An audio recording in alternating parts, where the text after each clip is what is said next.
أعوذ بالله من الشيطان اللعين الرجيم. بسم الله الرحمن الرحيم. الحمد لله رب العالمين، والصلاة والسلام على طهية والإكرام على النبي الأمي المكي المدني القرشي الهاشمي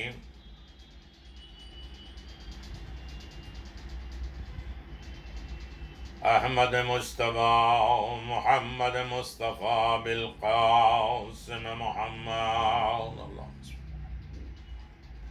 وعلى آله الطيبين الطاهرين المعصومين المنتجبين، ولعنة الله على أعدائهم من الآن إلى قيام يوم الدين.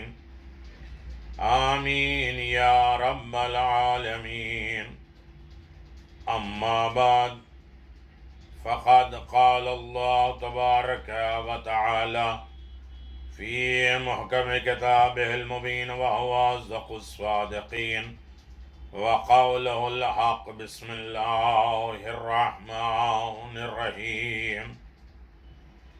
إن الله اصطفى وزاده بسطة في العلم والجسم. صدق اللہ العلی العظیم وصدق رسولہ النبی الکریم. سامعین گرامی قدر، حیات جناب ابو الفضل عباس پہ ہماری گفتگو جاری و ساری ہے. جناب ابو الفضل عباس کے صفات، کمالات، القابات، اسماء، ان تمام چیزوں پہ گفتگو تھی. آج آپ کی شجاعت اور بہادری، شجاعت اور جواں مردی انسانی زندگی کے منہیات، نہایت اہم فضائل اور محاسن اور حسن میں سے ہے، جسے قرآن مجید نے اس قدر اہمیت دی ہے کہ جب ایک قوم نے اپنے زمانے کے پیغمبر سے یہ مطالبہ کیا کہ ہمارے لیے قدرت کی طرف سے کسی حکمران کا تعین کر دیجئے، کسی حکمران کو ہمارے حاکم بنا دیجئے، جو شخص کو پروردگار نے اس عظیم منصب کے لیے منتخب کیا، ان کا بنیادی وصف علم اور شجاعت قرار دیا. جسے اللہ نے چنا، انہیں علم اور شجاعت کی بنیاد پہ چنا. قرآن مجید سورہ مبارکہ بقرہ میں اس واقعے کی نشاندہی کرتا ہے اور بیان کرتا ہے کہ وقال لهم بینہم ان اللہ قد بعث لکم طالوت ملکا قالوا ان یکون له ملکا علینا ونحن احق بالملک منہ ولم یؤت سعۃ من المال قال ان اللہ اصطفى علیکم وزادہ بسطۃ فی العلم والجسم واللہ یؤتی ملک من یشاء واللہ ذو الفضل الواسع العلیم. اور اس کے پیغمبر نے ان سے فرمایا کہ خداوند عالم نے طالوت کو تمہارا سلطان قرار دیا ہے. وہ لوگ کہنے لگے کہ ان کی ہم پر سلطنت کیسے ہو سکتی ہے جبکہ ہم ان سے زیادہ سلطنت کے حقدار ہیں، اور ان کے پاس تو مال کی کشادگی بھی نہیں ہے. پیغمبر اسلام صلی اللہ علیہ وآلہ وسلم نے فرمایا اس میں کوئی شک نہیں کہ خداوند عالم نے ان کو منتخب کر لیا ہے، چن لیا ہے، اور انہیں علم و شجاعت میں برتری عطا فرمائی ہے. اور خدا جسے چاہتا ہے سلطنت عطا کرتا ہے، اور اللہ بہت زیادہ گنجائش کرنے والا، باخبر ہے، وسیع اور خبیر ہے. سورہ مبارکہ البقرہ آیت نمبر 237. اور اس آیت میں اگرچہ طالوت کی حکمرانی کا تذکرہ ہے، لیکن ضمناً یہ بھی بات واضح ہو جاتی ہے کہ خالق دو جہاں کے نزدیک اسلامی سلطنت کے فرمان روا کی بنیادی خصوصیت کیا ہے اور لشکر اسلام کی قیادت کن ہاتھوں میں دی جا سکتی ہے. جب زمانے کے نبی نے اعلان کیا کہ طالوت کو حکمران بنا دیا جا رہا ہے، تو قوم نے اعتراض کیا، ان کے پاس مالی اعتبار سے کشادگی نہیں ہے، ان کے پاس مال نہیں ہے، تو پھر کیوں بنا دیا گیا؟ وہ کیسے حکمران بن سکتے ہیں؟ ارشاد قدرت ہوا کہ وہ علم اور جوامردی کی طاقت سے مالا مال ہیں، اور وہ علم اور شجاعت میں اعلیٰ ہیں۔ قوم کا رہبر اپنے علم و دانش سے معاشرے کے لیے راہ سعادت کی نشاندہی کرتا ہے اور اس کے لیے اصول بتاتا ہے، اور اپنی طاقت کے ذریعے اس کے اجرا کرتا ہے، نافذ کرتا ہے۔ علم کے ذریعے بتاتا ہے اور شجاعت کے ذریعے اسے لاگو کرتا ہے۔ علم کے ذریعے وہ شریعت بچائے گا، اور شجاعت کے ذریعے وہ امت کو بچائے گا۔ مورخین نے لکھا ہے کہ طالوت ایک بلند قد کے بڑے لمبے تنومند اور خوبصورت انسان تھے۔ وہ مضبوط اور قوی اور اعصاب کی طاقت رکھتے تھے، روحانی طور پر بھی بہت زیرک، عقل مند اور صاحب تدبیر تھے۔ تفسیر نمونہ جلد نمبر 3۔ آئیے تاریخ میں حضرت عباس علمدار کی شجاعت کا حال سنیے۔ صاحب کبریت احمر نے لکھا ہے کہ جنگ صفین کے دوران ایک دن ایک نوجوان حضرت علی ابن ابی طالب کے لشکر سے نکلا، برآمد ہوا، جس کی چال ڈھال سے، ہمت اور شجاعت سے اس اندازہ سے نمایاں تھی کہ شامی مسلمانوں میں سے کسی میں اس نوجوان سے مقابلے کی ہمت نظر نہیں آئی۔ اس جوان نے میدان جنگ میں قدم رکھنے کے بعد کئی بار مبارزہ طلب کیا، جنگ کے میدان میں مقابلہ طلب کیا، مگر کوئی اس کے مقابل میں نہ آیا۔ تو امیر شام نے ابن اشعث کو بلایا، اور جس کے بارے میں مشہور تھا کہ یہ شخص تنہا 10,000 سے مقابلے کی طاقت رکھتا ہے۔ امیر شام نے اس سے کہا کہ اس نوجوان کے مقابل میں جانے کی کس میں ہمت نظر نہیں آ رہی ہے، اب تم ہی اس کے مقابل پر جاؤ۔ تو ابن اشعث بولا کہ اے امیر، تجھے معلوم نہیں کہ میری شجاعت کی ہر طرف دھاگ بیٹھی ہوئی ہے، میں بڑے بڑے سرما اور بہادر سے مقابلہ کرتا ہوں، اب تو اس نوجوان کے مقابل میں مجھے بھیج رہا، میری عزت خاک میں ملانا چاہتا ہے۔ امیر شام نے کہا دوسرا کوئی جاتا نہیں اور تم یہ عذر کر رہے ہو، اب تم بتاؤ اس جوان کے مقابل میں کون جائے گا؟ ابن اشعث نے کہا میرے 7 بیٹے ہیں، میں اپنے سب سے چھوٹے بیٹے اس جوان کے مقابل میں بھیجتا ہوں۔ اور اس کے بعد وہ اپنے خیمے میں آیا اور اپنے چھوٹے بیٹے کو بلا کر اس جوان کے مقابلے کے لیے میدان میں بھیجا۔ جب ابن اشعث کا بیٹا اس جوان کے مقابل میں آیا تو اس نے مبارزہ طلب کیا، مقابلہ مانگا، اور نوجوان نے تلوار کا ایسا وار کیا کہ وہ اپنے انجام کو پہنچ گیا۔ یہ دیکھ کر ابن اشعث نے دوسرے بیٹے کو بھیجا، نوجوان نے بھی اس کو بھی ختم کر دیا۔ اس کے بعد ابن اشعث یکے بعد دیگر اپنے بیٹوں کو بھیجتا رہا، اور وہ نوجوان ایک کا کام تمام کرتا رہا۔ یہ منظر دیکھ کر شامی افواج کے ہوش اڑ گئے اور سب کے سب اپنے مقام پر لرز رہے۔ چلائے غیظ میں آ کر جو ذوالفقار کہیں، بلا کے رکھ دیں زمین و آسمان عباس۔ سب حیرت زدہ تھے، یہ کون ہے؟ یہ کون نوجوان ہے جو اس ہمت و استقامت کے ساتھ اپنی جگہ پر ڈٹا ہوا ہے؟ جو بھی اس کے مقابل میں آتا اسے واصل جہنم کر دیتا ہے۔ ابن اشعث نے جب اپنے بیٹوں کے پے در پے ہلاکت و بربادی دیکھی تو غیظ اور غضب میں بفرا ہوا میدان جنگ میں آیا اور نوجوان کو مخاطب کر کے کہنے لگا کہ تم نے میرے بیٹوں کو پے در پے قتل کیا، اب تمہارے باری ہے، میں تمہیں زندہ نہیں چھوڑوں گا۔ یہ کہہ کر چنگھاڑتا ہوا، دوڑتا ہوا، جوش انتقام سے اندھا ہو کر مقابلے پر آیا۔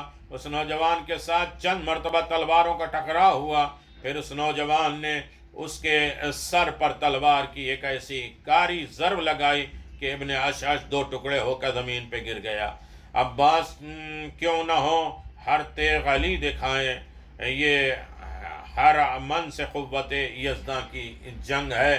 اور یقیناً دشمن کے پوری فوج میں رعب و حیبت کا یہ عالم ہو گیا کہ ہر شخص حیرت اور تعجب کے تصویر بنا ہوا نظر آیا۔ اور جناب برق زیدی نے اس منظر کو اپنے ایک شعر میں عقیدت کے سمندر ڈبو کر نہایت خوبصورتی سے قلم بند کر دیا۔ جبریل ہٹ کے اپنے پروں کو سمیٹ لو، عباس کی لڑائی میں حیدر کا رنگ ہے۔ ابن اشعث کو واصل جہنم کرنے کے بعد حضرت عباس علمدار اپنے پدرگزار کی خدمت میں حاضر ہوئے۔ حضرت امیر المؤمنین نے بیٹے کے سر سے خول اتارا، پیشانی کا بوسہ دیا، اور دیکھنے والے کو پتہ چلا کہ یہ 12 سال کے کم سن شہزادہ قمر بنی ہاشم حضرت عباس ابن امیر المؤمنین علی ابن ابی طالب علیہ السلام ہیں۔ حضرت عباس کی شجاعت کے لیے یہی کافی ہے کہ کربلا میں جب حضرت امام حسین علیہ السلام سے اجازت لے کر آپ فرات کی طرف تشریف لے گئے، اس وقت تقریباً 10,000 یزیدی فوجیں گھاٹ پر پہرا دے رہی تھیں، لیکن جب آپ نے قدم بڑھایا تو دشمن کی فوجیں اس طرح بھاگیں جیسے شیر کو دیکھ کر بھیڑیا بھاگ جاتا ہے۔ نہر فرات کی طرف آپ کی روانگی کو شاعر نے اپنے انداز سے اس طرح سے نقل کیا ہے کہ عباس علی نہر کی جانب ہے رجوع، اے اہل ارض و سما بحر دعائے خضوع، جبریل سے کہہ دو کہ جھکا لیں آنکھیں، سقائے حرم ہوتے ہیں خیمے سے طلوع۔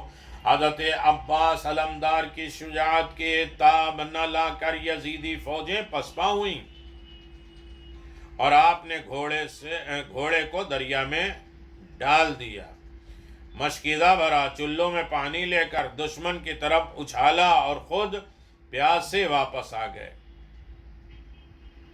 ماورائے فکر انسان ہے وفا عباس کی، پا نہیں سکتے فرشتے بھی ہوا عباس کی۔ پاک دامنی نے کیا تیرے دامنی سے اعتراض، چومتی ہی رہ گئی موجیں ابا عباس کی۔ جناب ابو الفضل عباس کی شجاعت اور یقیناً اسلامی جہاد میں آپ کی شان، جناب ابو الفضل عباس کی جہاد کو بدنام کیا گیا۔ جہاد دفاع بھی ہے اور جہاد کئی طریقے سے بھی ہے۔ دین اسلام کے ایک عظیم رکن ہے جس کے بارے میں مولا کائنات امیر المؤمنین علی بن ابی طالب علیہ السلام کا ارشاد ہے، ان الجہاد باب من ابواب الجنہ فتحت اللہ لخاصۃ الاولیاء وهو لباس التقوی رجوع اللہ العتینہ وجنت الوثیقہ فمن ترکہ رغبہ لرب الذل وشمات البلاء۔ بے شک جہاد جنت کے دروازوں میں سے ایک دروازہ ہے جسے خداوند عالم اپنے خاص دوستوں کے لیے کھولتا ہے۔ یہ پرہیزگاری کا لباس ہے، خداوند عالم کے بحکم زرا ہے اور اس کے قابل اعتماد سپر ہے۔ جو شخص اس سے پہلو بچاتے ہوئے اسے ترک کرے گا، خداوند عالم اسے ذلت اور خواری کا لباس پہنائے جائے گا، اور مصیبت اور ابتلا اور مصائب کے روا اسے چھوڑ دے گا۔ نہج البلاغہ 27۔ خالق دو جہاں نے قرآن مجید میں واضح حکم دیا ہے کہ خدا کی راہ میں پوری طرح جہاد کرو۔ ارشاد قدرت ہے کہ اور اللہ کی راہ میں جہاد کرو جیسا کہ حق ہے جہاد کرنے کا۔ سورہ حج، جس کی تشریح کرتے ہوئے ارباب تفسیر نے لکھا ہے کہ جہاد میں جد و جہد اور مشقت کا ہونا تو لازمی امر ہے، اور یہ بھی تعبیر خداوند عالم نے اختیار فرمائی ہے کہ خدا کی راہ میں جہاد کرو جو حق ہے جہاد کرنے کا۔ اس کا مطلب یہ ہے کہ جہاد میں تکالیف ہوں گی، انہیں خندہ پیشانی سے برداشت کرنا بھی حق جہاد ادا کرنا ہے۔ جہاد فی سبیل اللہ کی دو قسمیں ہیں، دشمنوں کے ساتھ جہاد کرنا اور جہاد بالنفس، شر اور فساد کے ساتھ جہاد کرنا، ان دونوں اقسام کو محیط ہے۔ اس طرح جہاد کا حکم در حقیقت خداوند عالم کی عظیم امانت کو اٹھانا ہے اور اس کے ذمہ داریوں کو ادا کرنا ہے۔ یہاں یہ بات بھی ملحوظ رہتی ہے، سامنے رہے کہ جہاد سے مراد محض جنگ و جدال نہیں ہے، بلکہ یہ لفظ جد اور جہد یعنی کشمکش اور کوشش کرنے کے انتہائی سعی اور کوشش کے معنی میں استعمال ہوا ہے۔ جہاد اور مجاہد میں یہ مفہوم بھی شامل ہے کہ مزاحمت یعنی محنت کرنا، کوشش کرنا، مزاحمت کرنے والے کچھ قوتیں ہیں جن کے مقابل میں یہ جد و جہد مطلوب ہے کہ اپنے دین کے، اپنی شریعت، اپنی عزت کو، اپنے اہم ترین قانون کو بچاؤ۔ اس کے ساتھ فی اللہ راہ خدا کی بھی قید ہے کہ خدا کی راہ میں اپنی ذاتی دشمنی نہ ہو، اور یہ جہاد نبی اور امام کی اجازت سے ہوتا ہے۔ مزاحمت کرنے والی طاقت وہ ہے جو اللہ کی بندگی اور اس کی رضا کی بنیاد پر رضا کو دیکھ کے کام کرتے ہیں، اور اس کی راہ پہ چلنے میں معنی رکاوٹ نہیں ہوتی ہے۔ وہی جو خدا کی بندگی ہو، خدا کی رضا ہو، خدا کے حکم کے مطابق ہو اور اس کی مرضی کے مطابق ہو۔ اور جد و جہد کا مقصد یہ ہے کہ ان کی مزاحمت کو شکست دے کر آدمی خود بھی اللہ کے ٹھیک ٹھیک بندگی کرے، اور دنیا میں بھی اس کا کلمہ بلند اور کفر و الحاد کے کلمے پست کر دینے کے لیے جان لڑا دے۔ اس مہا مجاہد کا اولین ہدف آدمی کا اپنا نفس امارہ ہے۔ اسی لیے ایک جنگ سے واپس آنے والے غازیوں سے نبی کریم نے فرمایا قد جاءتهم من الجہاد الاصغر فتعضل الجہاد الاکبر، تم لوگ چھوٹے جہاد سے واپس آئے ہو، بڑے جہاد کے لیے تیار ہو جاؤ اور بڑے جہاد کے لیے بھی آمادہ ہو جاؤ۔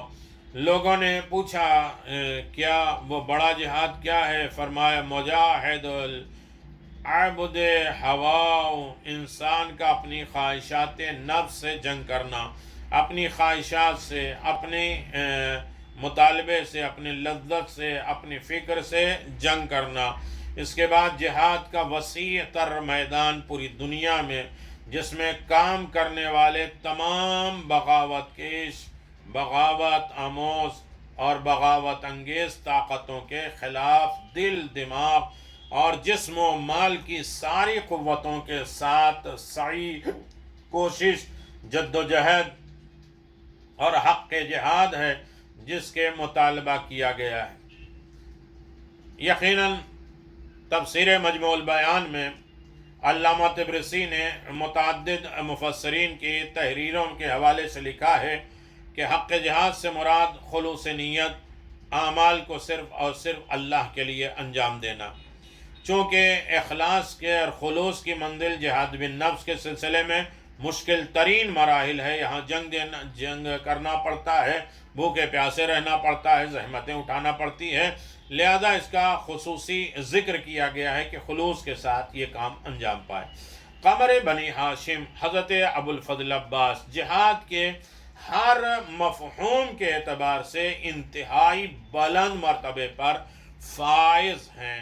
اسی لیے حضرت امام جعفر صادق علیہ السلام نے ان کو مخاطب کر کے فرمایا اشہد و اشہد اللہ انک مضیت علی ما مضى به البدریۃ المجاہدون فی سبیل اللہ مناصحون له فی جہاد اعدائے ومبالغون فی نصرت الاولیاء الضامون عن الحیاء۔ میں گواہی دیتا ہوں اور خداوند عالم کو گواہ بنا کے کہتا ہوں کہ آپ اس راہ پر گامزن تھے جس پر جنگ بدر میں حصہ لینے والے گامزن تھے، اور جس راہ پر خدا کی راہ میں جہاد کرنے والے چلے، وہ جو اللہ کے ساتھ اخلاص، خلوص رکھ کر اس دشمن سے جہاد کرنے والے، اس کے اولیاء کی مدد اور نصرت میں آخر حد تک جانے والے اور اس کے چاہنے والوں کی طرف سے دفاع کرنے والے، بچانے والے۔ یہ بہت سے جگہ پہ یہ اعلان کیا گیا ہے۔ مزید یہ فرمایا فَالنِّعْمَ الصَّابِرُ الْمُجَاهِدُ الْمُحَامِي النَّاصِرُ الْأَخِيُّ الدَّافِعُ عَنْ أَخِيهِ مُجِيبُ إِلَىٰ طاعته رَبِّهِ الراغب فيما زهد فيه غير من الثواب الجزيل والثناء الجميل والحق واللہ بدرک الآباء فی جنات النعیم۔ کتنے عمدہ صبر و استقامت والے، جہاد کرنے والے، حمایت کرنے والے، نصرت کرنے والے، مدد کرنے والے، اپنے بھائی کی طرف سے دفاع کرنے والے، اپنے پروردگار کی اطاعت کے لیے لبیک کہنے والے، جس سے دوسروں کی روگردانی کی اس عظیم ثواب اور ثناء جمیل کی طرف رغبت کرنے والے، خداوند عالم نعمتوں والی بہشت میں آپ کو اور آپ کے اجداد کے درجات کو میں شامل فرمائے اور بلند درجوں پہ آپ کو فائز فرمائے۔ یہ جناب ابو الفضل عباس کی جہاد، نصرت، مدد اور اسی طریقے سے اطاعت شعاری میں آپ اعلیٰ منصب پر فائز تھے، اور دنیا کے سامنے یہ پیش منظر کر دیا کہ یقیناً ابو الفضل عباس جیسا شجاعت رکھنے والا کائنات میں نہیں مل سکتا، جو ایک وقت میں مجاہد بھی ہیں اور شجاع بھی ہیں اور اطاعت شعار بھی ہیں، مودت بھی ہے، محبت بھی ہے، اور اٹھی ہوئی تلوار حکم مولا پر رکتی بھی ہے، چلتی بھی ہے، مولا ہی کے اشارے پہ اپنی زندگی کو پیش کر دینے والی شخصیت کا نام جناب ابو الفضل عباس ہے۔ بہت سے لوگوں کے پاس طاقت تو ہوتی ہے لیکن کسی کا کہنا نہیں مانتے، وہ اطاعت شعار نہیں ہوتے۔ یہ خاصہ جناب ابو الفضل عباس کا ہے کہ جو ایک اعتبار سے شجاع بھی ہیں، بہادر بھی ہیں، اور تاریخ میں لوہا منوایا، اور بہادر ان سے خوف زدہ ہوتے ہیں، سب کے پسینے نکل جاتے ہیں، سب میدان سے بھاگ جاتے ہیں، فرات پر عباس نے قبضہ بھی کر لیا، لیکن پھر بھی اطاعت مولا اس طریقے سے ہے کہ میرا آقا کیا چاہتا ہے، اور آقا کے سامنے اپنے سروں کو جھکا لیا، آقا کے حکم کی اطاعت کی، آقا جو کہتے ہیں اسی کو اپنی زندگی کا سرمایہ سمجھتے ہیں، کبھی بھی کسی طریقے سے کسی موقع پر اپنے آقا کی مخالفت نہیں کی، یا انہیں رائے مشورہ نہیں دیا، یا ان کی بات کو کاٹا نہیں۔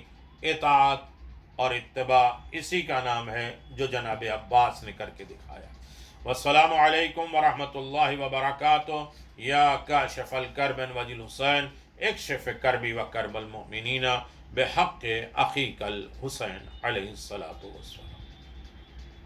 اللہم عجل لولیک الفرج وجعل انصارک و اعوانک ورحمۃ اللہ وبرکاتہ۔